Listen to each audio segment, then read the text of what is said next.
How long did you spend chopping up that It tree? was a full day of work. Mr. Decker, your version.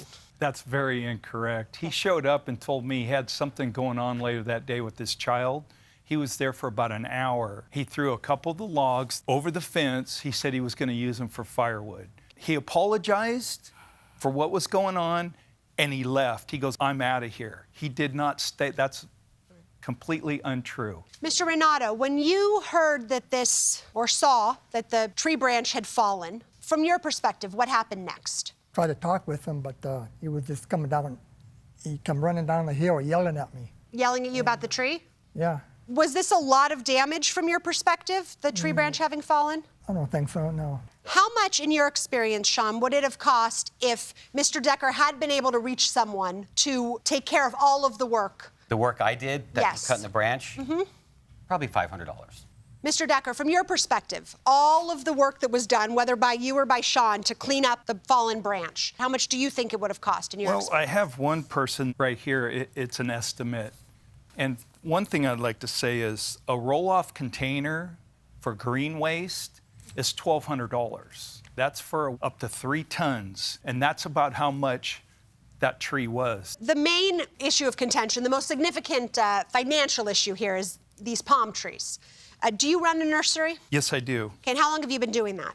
About 35 years. These particular trees, were those waiting to be sold, waiting to be Well, anything yeah, of that you nature? know, it's like whenever you get bids from landscapers. Sean has bought trees from me before. He's spent hundreds of dollars on small trees from me. True.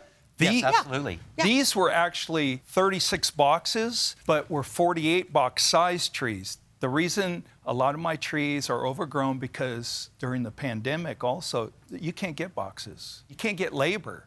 That's the back part of my property. I have more valuable trees up towards the front of my property. Okay.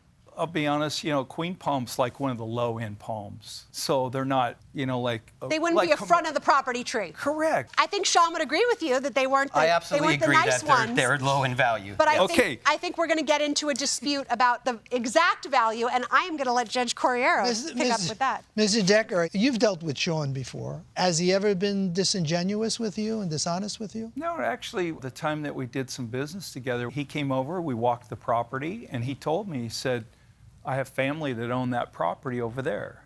And I said, oh, okay, you know, that was it. Yeah, So, but you no, I never had a any problem with difficulty. Sean. You never had any difficulties. But with right him in now, the I can past? tell you he's being dishonest. He was there for an hour. Well, why don't you let me try and decide that?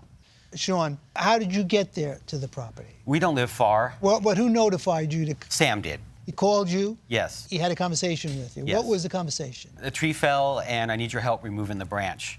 And in fact, I had a conversation with Tim. He didn't have a chainsaw, and I did. So You brought the chainsaw. I brought the chainsaw. I hopped over Okay. and got all that. Did you spend any time at all on Mr. Renato's property Yes. that day? Yes, cutting the branch. It was on Tim's property, removing the branch, putting it back on Sam's property. And how much time would you say you spent on It was a full day. Sam's I was there a property? full day getting it all. Yeah.